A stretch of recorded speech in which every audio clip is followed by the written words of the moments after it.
after or good evening, everybody. Currently 4 p.m. where I'm at. Today, first of all, I was meant to stream in the morning. I decided to stream in the evening. I had a very late night. I went to bed at the time I was meant to be waking up. So that should tell you everything you need to know. So yesterday we talked about preparation, how you prepare as a trader before the markets open. Today I said I want to show you guys how you can actually prepare. So one of the key things about preparation is having a clean slate when you are about to enter the markets. If you sometimes have old news, you may carry that bias into the next week. But you need to understand that every week is different now. With that being said, I still keep some things in terms of markups, but in terms of daily biases, I tend to have a clean slate. I prefer it. When you get to a high level, or if you're trading only one pair specifically, then I would then say that having multiple or carrying over analysis over the weeks is useful because you are in tune with the pair. Next thing you want to know is you want to separate your observation skills. Within your observation, you're going to be observing price differently, or you're going to be observing specific conditions of price differently. For example, market structure is its own category. Market imbalance or market liquidity is a separate it's a separate category. You also have price action on the small time frame, price action large time frame. Those are separate categories. And what's the key is that you don't yet overlap. So the first thing you want to do when you have a clean slate, in fact, we can even do that here. This is DXY, which is the dollar index. I like to start here because it's a umbrella. It has multiple different ideologies all in one. So when you have the general consensus with the DXY, it carries over normally into DXY pairs. My main pairs, as you can see, are visible. So what is the first time frame we start on is the weekly time frame. With the weekly and the daily, essentially what your goal is and your target in terms of what to accomplish, not where you're going to set it, but the goals of your target in this example is to find out if it's going to go up or down. Very simple. Is the candlestick, the next candlestick, going to be up, or is it going to be going down? Is it bullish or bearish?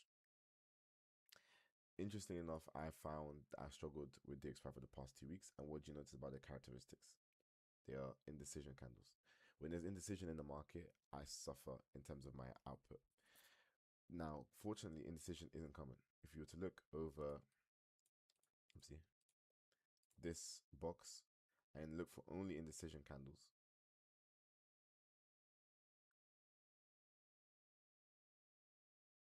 about maybe like 5% of the candles, all these candles are actually indecision candles. So it's not a very common thing. So 2 weeks suffering is not a bad thing. When I have these big strong candles like this, I do well because it's cleaner, it's easier, my strategy performs better.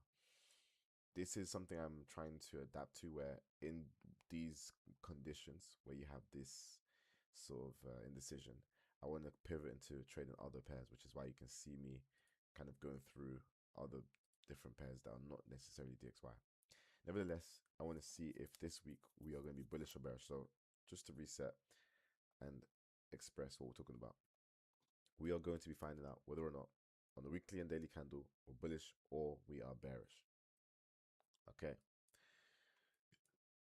so that's our goal, and we're going to take small steps to get there. So the first thing you want to do is analyze your category before you start analyzing, and then go from there. So the first thing I want to do is find liquidity. I love liquidity because liquidity is the philosophy of my trading style. If your trading style is support and resistance, your trading style is certain indicators, you want to start with where you believe the market moves the market. I believe it's liquidity. Some people believe it's supply and demand. I'm not trying to impose my way of trading on people, but I will say this: whatever works for you, let it continue to work. Moreover, I've found personally that liquidity is legit. So I use liquidity as my basics. So my basis rather. So I'm going to start with liquidity, and I have a green line to mark market liquidity. That's just something I know off the top of my head. You can make it whatever you want. So I'm going to start off by marking liquidity. So what do you mark? Well, a good place to start, which is always going to be a thing, is last week. You want to see the liquidity of last week's high and last week's low. Mark it out. And then you can, if you so please, add text. So weekly high. Try and make it top left and bottom left here.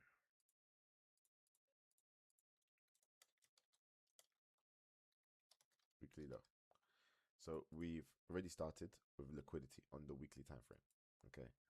Then I want to look for areas of equal lows and highs, which retail sees as support resistance.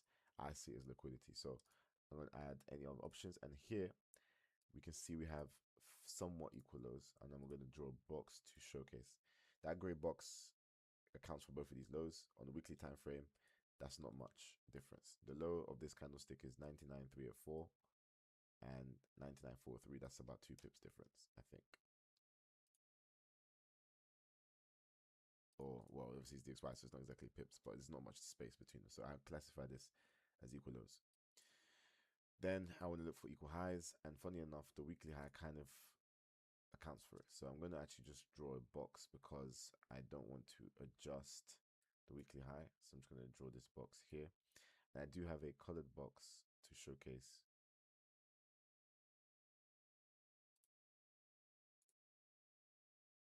retail. So red is retail, blue is retail, and then black and green, which is the same color of the candlesticks, are my fair value gaps and imbalances in all the blocks, key areas basically. Okay, so ideally you want to do this on the weekend, like a Saturday, where you don't know what the start of the week is. So here we have equal lows, equal highs. Next thing we move on to, after we've satisfied with near liquidity. Now, obviously there's more liquidity. There's liquidity up here, there's liquidity down here. But unless it's a strong, like clean level, I don't really like to clutter my chart. So it's good to get through this liquidity and this liquidity before it reaches this or this. But it's good to have this at the back of your mind. But I like to draw what is key. Now, as a beginner, just draw everything. Everything you see that's relevant. So you can have your chart like this if you're new, right? But I'm going to have it like this because it's clean. So then I move on to imbalances. Why am I moving on to imbalances? Because I believe it is also the second thing that price reacts to. Some people believe it's support and resistance. Some people believe it's supply and demand. Some people think it's psychological levels. I also agree with those. But you want to start off by moving from the main thing that moves the market to the second main thing. There's going to be more than one thing that moves the market. Why? Because you have two axes. You have price and time. Time and price are key because time showcases volume, price showcases the momentum, or it depends on your perspective, but price showcases the strength and time showcases the volume because there's going to be traders at a certain time. Price just showcases where we're at in that stage of time, and time is relative to price, so they're relative to each other. So you can't just have one thing moving the market because there's two axes. So there's two axes. So with that being said, I believe the two things that move price are liquidity and imbalances. So I'm going to mark this out, which is a bearish fair value gap, again on the weekly time frame. So bam.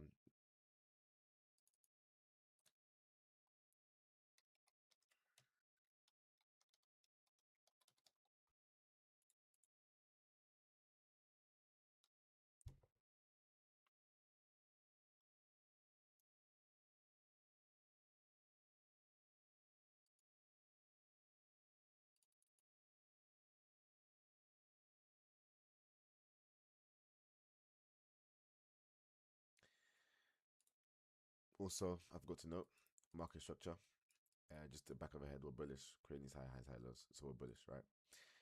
On the daily time frame, that bullishness. What do you notice about bullishness? Well, bullishness always has times of retracement. So it's going to be bearish moves within a bullish bias.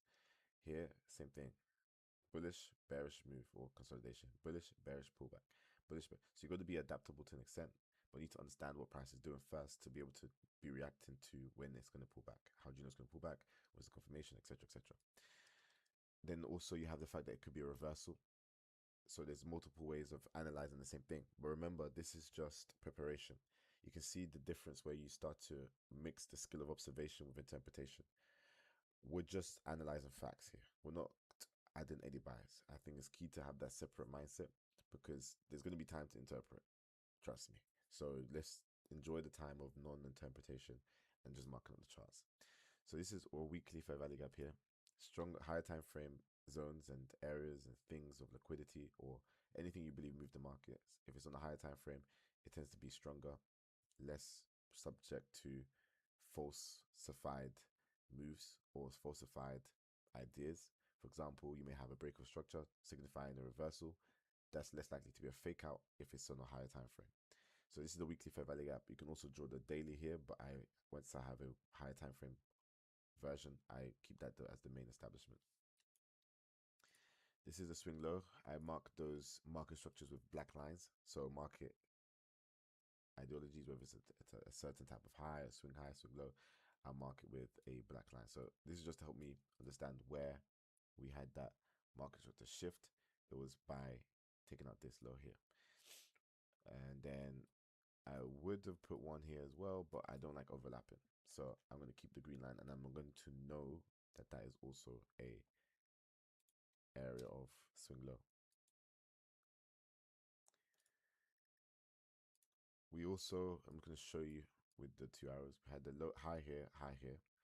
This is not a higher high until we create a lower low, which we did down here. So this now becomes the new high, or this now becomes a lower high, not just a normal high, not just a swing high. It's a swing high, which is also a higher or lower high, which is relevant to market structure. The high swing high is just relevant to its shape, and then the lower high is relevant to a reference point, also known as market structure. So once we had that displacement to the downside, we took out this. We then have a range formed from this high to this low. Just the range. We're not looking for a retracement. We're just talking range. We have a range formed.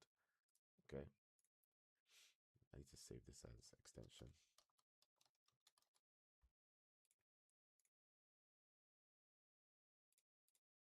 Okay, so we have a range formed here. Remember, we're looking for liquidity, imbalances, gaps, anything we think contributes to price being moved. Okay, and this is the daily time frame. I'm happy with this. So I've finished my context. Now we can move this, well, my observation part of context. Now I can move on from observation into interpretation. We're going to now read what price has done, what we think price will do, what we're looking for, and how it meets our plan on our trading plan. The first thing you need to actually have is a trading plan. Now, I don't have mine written down because I am technically still in the midst of making alterations, but I do have the general consensus memorized. So I'm going to take you through it. So if we're bearish, we're looking for sells. So the next thing we actually need to do is interpret direction. That's the first thing. Before we get into entry model, in fact, we're not going to do that in preparation. Entry model doesn't exist right now.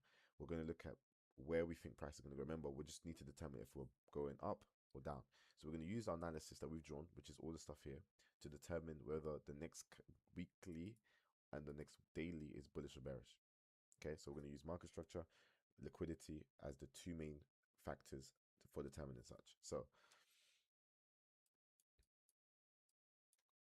this is the weekly low of last week and the weekly high of last week. So I want to see price take out the low or the high. Once you take a buy side or a low sell side, you tend to move in the opposite direction. Okay, so that's some tape reading. So it's not two things, it's three things. Market structure, well, which tape reading and liquidity. Those are kind of the same thing, really. Tape reading is incorporating market structure and liquidity in a way. So technically, we're tape reading our way to direction bias. So we had a lower high formed. I feel like there's two, or there is. We had a lower high formed. But I don't like overlaps, so I'm just going to get rid of that. We have a lower high formed. We have a low here, swing low here, being taken out by displacement. And then we had a low formed here. We took out this low. So we took out two swing lows, 1, 2, traded below both of them. We've also displaced, taken out this original swing low, confirming this lower high. So we're bearish. This is DXY. So we're bearish on DXY. So we already have the bearish sentiment, but we now need to find the direction. So sentiment is different from direction because although we're bearish here, we have 1, 2, 3, 4, 5 bearish candlesticks. Now you could play the law of average. When you're in a bearish sentiment, you just always have a bearish bias. and then your entry model is the filter, meaning that if your entry model doesn't get triggered for sells within these 5 days, then you don't enter. And if it does get triggered, you just take the loss. That's then also converted within risk management. So you can have that idea, but if you want to be more accurate, you can be a bit more precise. You have to take some extra measures, extra steps, but you do end up being more on the cautious side. So with that idea, we could be satisfied and say, you know what, we're now bearish. We're only going to look for our entry model now for sells whilst the sentiment remains. Or you could also play the idea of being more precise, which is something I'm trying to work on, because you can see this is the indecision weeks 1, 2, right? That's this area here is up and down. So I want to be precise so that I have the ability to, in the midst of this marketplace, either not trade, which is currently what I've been doing, or the ability to then, which is a step higher, now trade these conditions, which I'm working on, which is where I'm careful. This, I can make money. This, I can struggle. So that's why I'm trying my best to hone in a little bit more, which is why I'm doing this preparation program.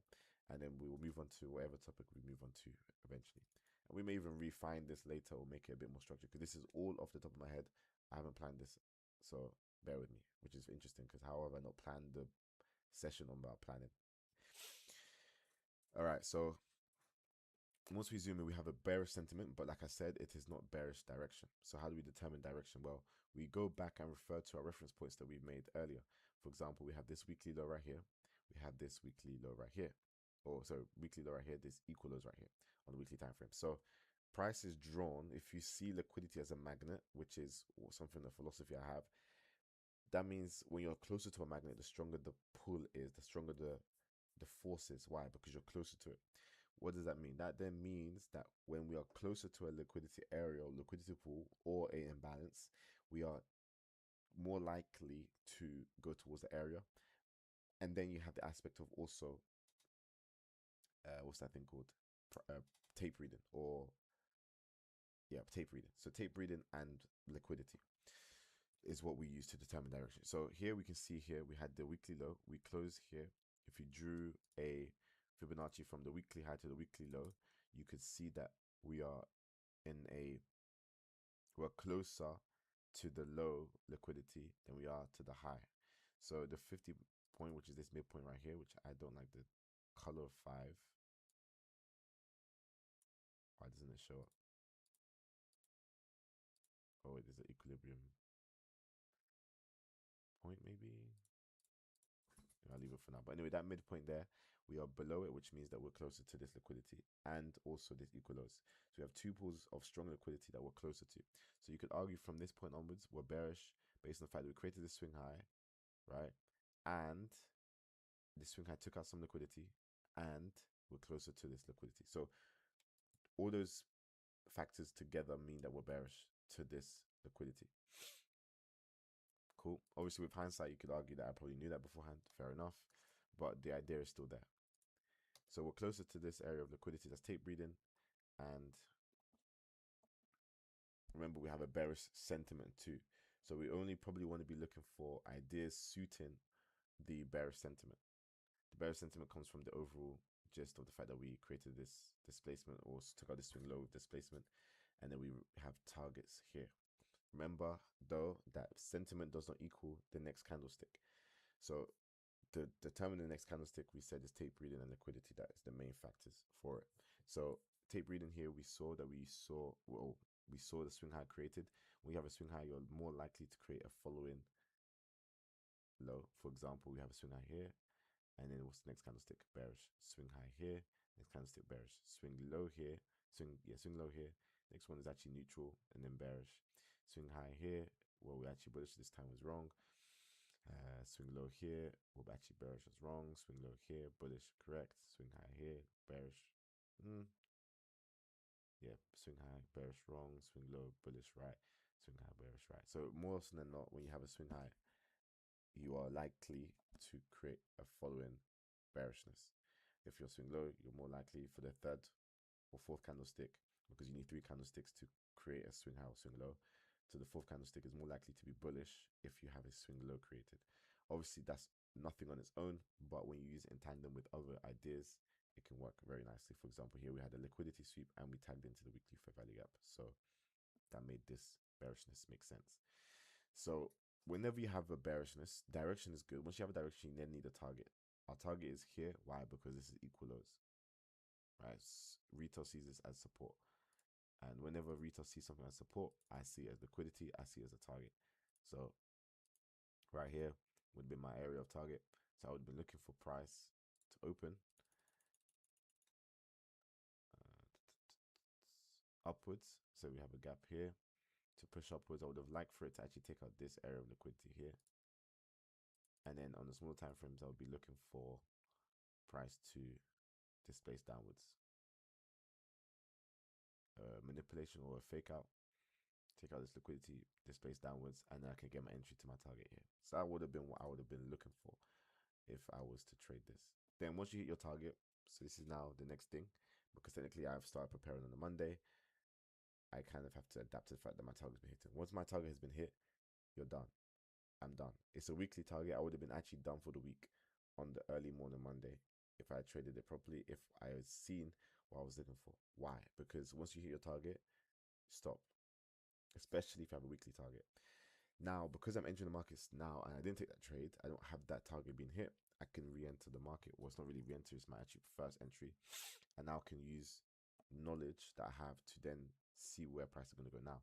So once you take a buy side liquidity or sell side liquidity, you then expect a move in the opposite direction. Here we took liquidity here, we took these lows, we should expect price to now move upwards. Why? Because we now have the fuel to push upwards. Pushing upwards is plausible. We have a bullish sentiment, bearish sentiment, sorry. So we are looking for sells, but the idea of price being bullish in the short term makes sense. This is where precision is key, which is where I need to be careful when I'm going against the sentiment, which I don't do, but I am learning how to trade against sentiment, but within line of precision. And the reason why you can be bullish here is because you are bearish overall and you would want to sell from optimal trade entry or an area at least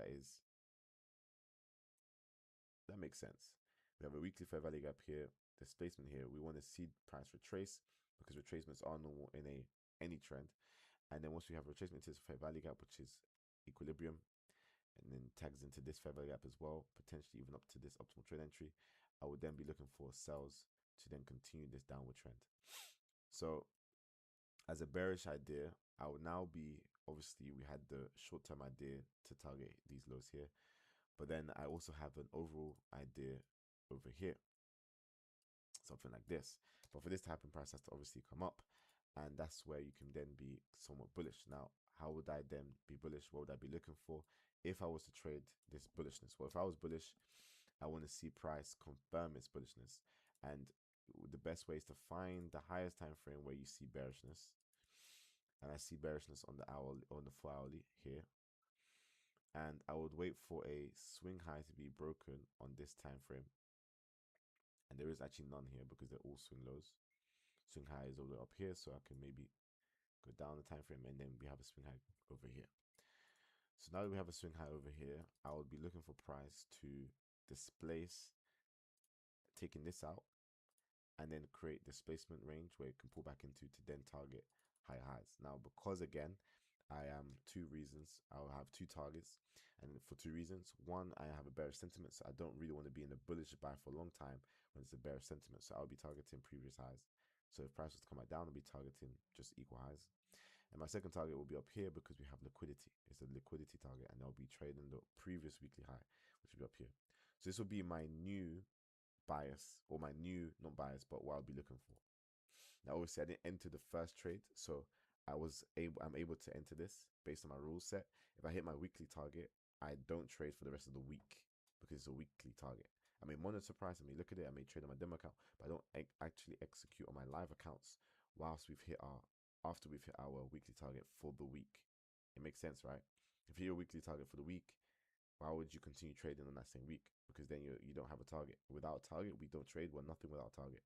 It's like playing football without a goal or playing basketball without a hoop. If there's no target, the value of the sport is lost. As a trader, if you don't have a target, the value of your trading skills is negligible. Don't use it. It doesn't deserve it. The markets don't deserve your skill sets if you don't have a target. Because think about it, imagine somebody being a basketballer, imagine Steph Curry, the best shooter in the world of a basketball, but there's no hoop. How do we ever know he's the greatest shooter in the world? We need a target for us to see his value. The same as a trader, we need a target to see our value in our trading style, trading plan rather. So I'm looking for a break of this swing high on a 1 hour time frame, and then a pullback, and then of course targets in the equal highs, and then the second target will be up here. So once you do that, generally speaking, you then go to the pairs that you're trading. I like to have a multitude of the same DXY, but with different currencies, because it allows you to see sometimes better options or different options. So with the analysis we had, we are looking for potential bullishness in the short term, and that would mean that we are selling the currencies against the dollar. So what would we then be looking for? Well, again, we start on the weekly time frame, and you do the same preparation tactic where we only look for liquidity. So here, I would have marked this out, but we've just taken out this one as well. So I'm going to mark out this high. I'm going to mark out this low, which is last week's low. I'm not personally going to make the text analysis. I don't like it, so I'm not going to do that. Sentiment is a bit neutral, so we're going to go to the daily time frame. We can also see here that we filled this fair value gap, should be black.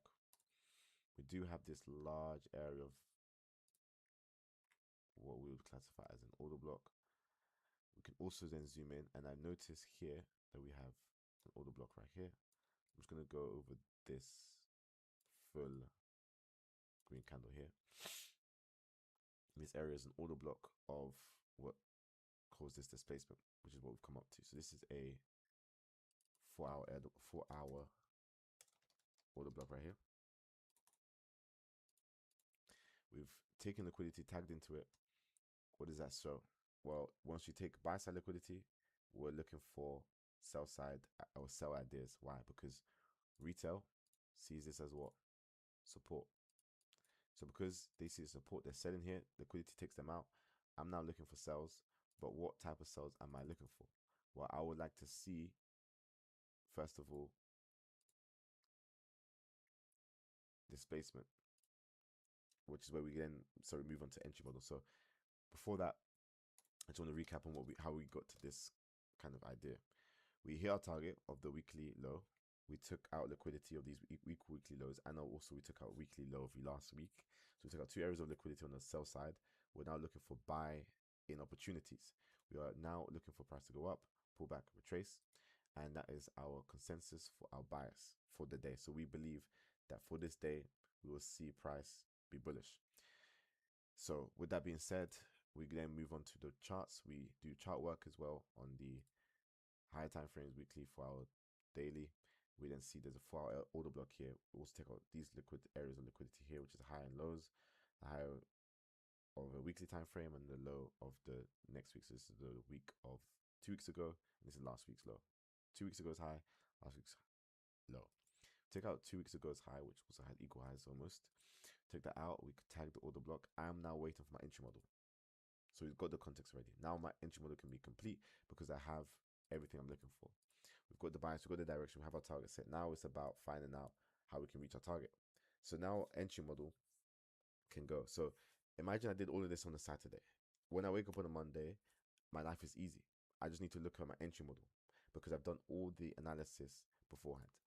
Now, just glancing at these ones, I'm not liking them as much as this. So I'm just going to focus on NZD/USD. So now already I've honed in on the pair and I'm ready for the week.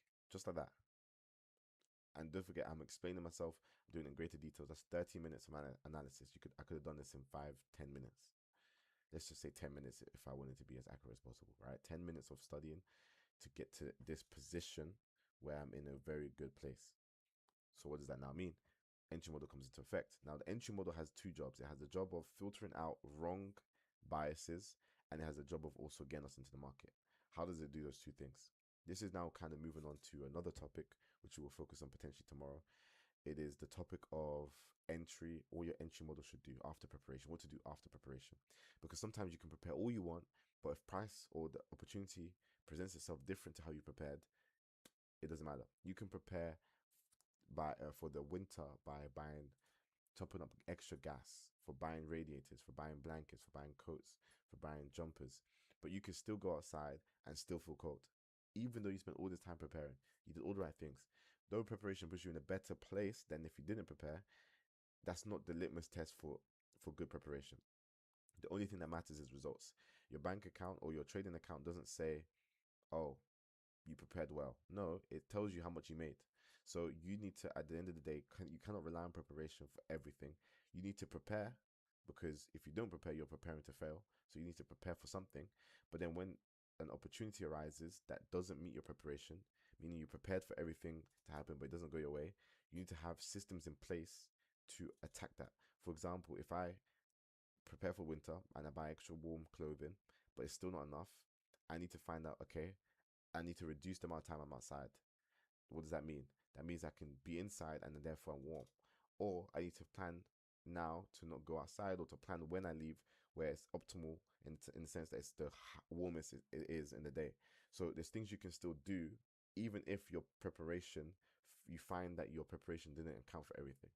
So in trading, we prepared for sell opportunities, but what happens if those sell opportunities don't come?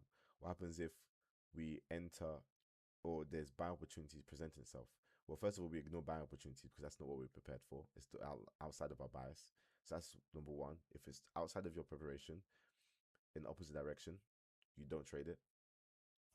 If you get a, if you don't get a sell opportunity, well, you avoid that by explicitly defining your entry model so that it is becomes a robotic system rather than a guesswork or a experience based process.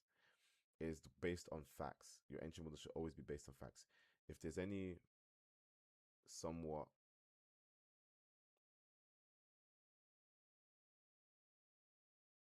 gray areas, let it be present in your bias or your preparation, but let not be present in your execution. So another thing here, as I'm talking, I'm watching the market. So don't worry, I'm talking when there's no current reason for me to be, concerned. So what I'm looking for, right? Three things I look for which help confirm if my selling tree is valid. I look for displacement. Displacement is for me a sign that the institutions and larger funds, the traders are involved in markets. They cannot hide. If they want to make money, they need to put up a certain amount of money, which has an impact on the market. Therefore, the footprint of a institution is visible by fair value gaps, etc., etc. They have two types: one going against the way they want to go, and the one going in the direction they want to go. Now, against the direction, I see as manipulation.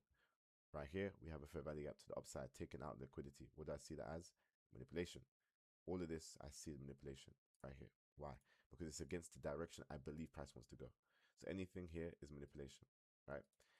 It takes us, but it has to be purpose. Manipulation is not just vibes. It takes you to an area. It took us to taking out liquidity and its order block. So it took us somewhere.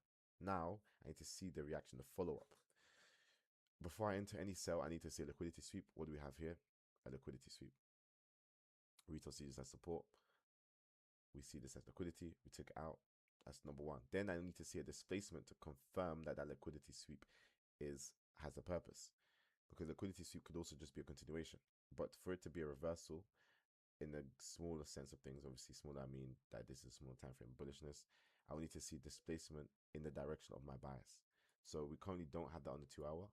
We don't have that on the 1 hour. We have some displacement on the 15 minutes. Get rid of these real quick. And here, there's two things. You could be very aggressive, which is when you're very confident in your strategy, or you're just a high risk trader, whatever it is. And you see this right here. This could be your first entry.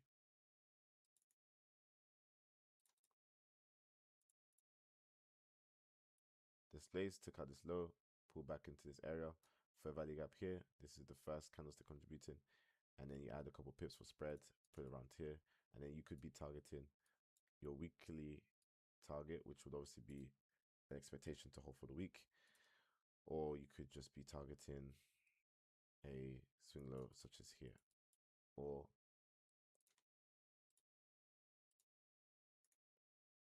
you can use extension. It's actually upside down.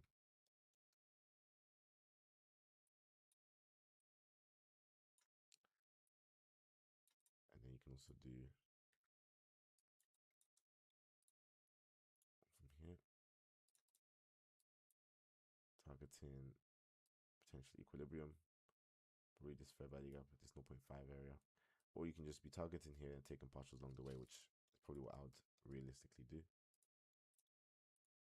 So that's, like I said, the first entry I did, which would have been an aggressive one, as you can see, it's on a small time frame.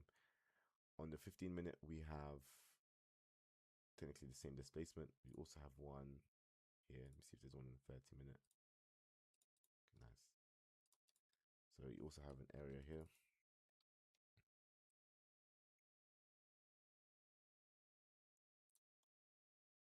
This is the swing low that got taken out that we're referring to.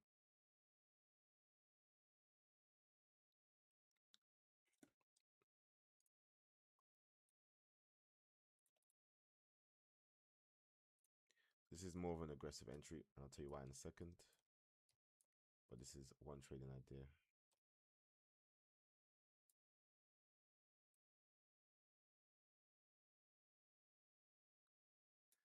So what is the concept behind this being aggressive? Well, mainly because we had slow movement.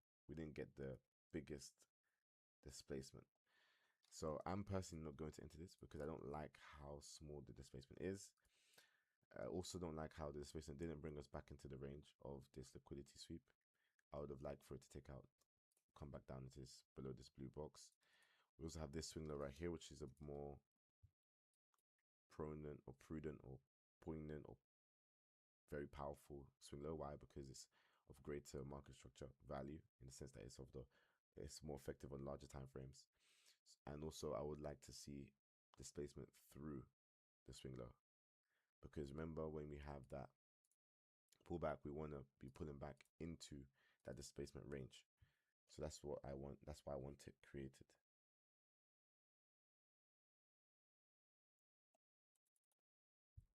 So what I'll be looking for: further displacement, retracement, and then a sell-off. So essentially this shape, and ideally a deep pull, because we don't have much here.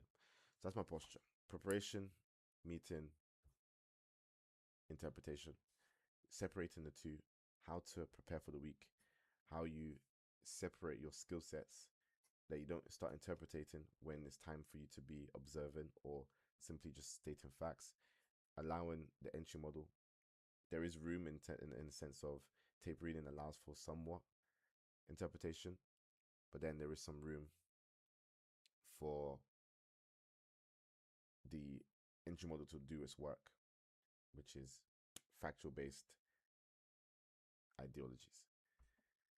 So that's our posture for this week, well, not for this day, and then we will reconvene whenever our targets get hit. And a cool feature on TradingView is that you can set alerts. So when price gets to this certain level, you get a notification either on the app if you keep it open in your tabs in your browser, or you could have download the app. You can get notifications to your phone as well. So you can walk around the world, do what you need to do if you have a hobby, distract yourself, and then when you get a notification, you can come back to the markets. And they'll only notify you once it's crossed this area, which means that that's an area of something that's happened. Maybe that's in line with this arrow, which is what you're looking for. So then you can then look at it, see, okay, was there displacement? If there was, then you can obviously get back involved. So that is everything for me now. I think the main thing I'm looking at right here is DXY to see if this sell side liquidity is going to be a sign for some bullishness to this weekly high or not. Price could also continue down. That's very valid. Remember, we have bearish sentiment, so we are looking for sells overall. So if we are buying the DXY, it is to target this area, but it's also to be careful. We have one area, which is this peak here, and then the second area here. It could go up higher. That'll be the third area, but passively, I don't really want to be buying. So, but if I do want to be precise, there is opportunities for buying. And what's interesting is that there'll be a sell here. And what you notice about this shape is that we're bullish. So having a retracement is logical. And then, of course, price can continue up. So we're basically selling in terms of in line with that retracement. So that's what the general consensus for what I'm doing is. If I was being 100% certified, which is something I would do when I have a large account, I'm only picking the best of the best. I'll be waiting for price to come all the way up here. If it doesn't come up here, so be it. Don't trade. But I don't have the ability to be that picky if I want the type of growth I'm looking for. So it's not the type of trader I want to be just yet. So with that being said, I hope today was useful. I'm going to be, if you notice on my title, I titled it How to Prepare, and I then numbered the days in terms of how many trading days of the 1,000 we've done. I've numbered that on the side, so it now becomes a thing of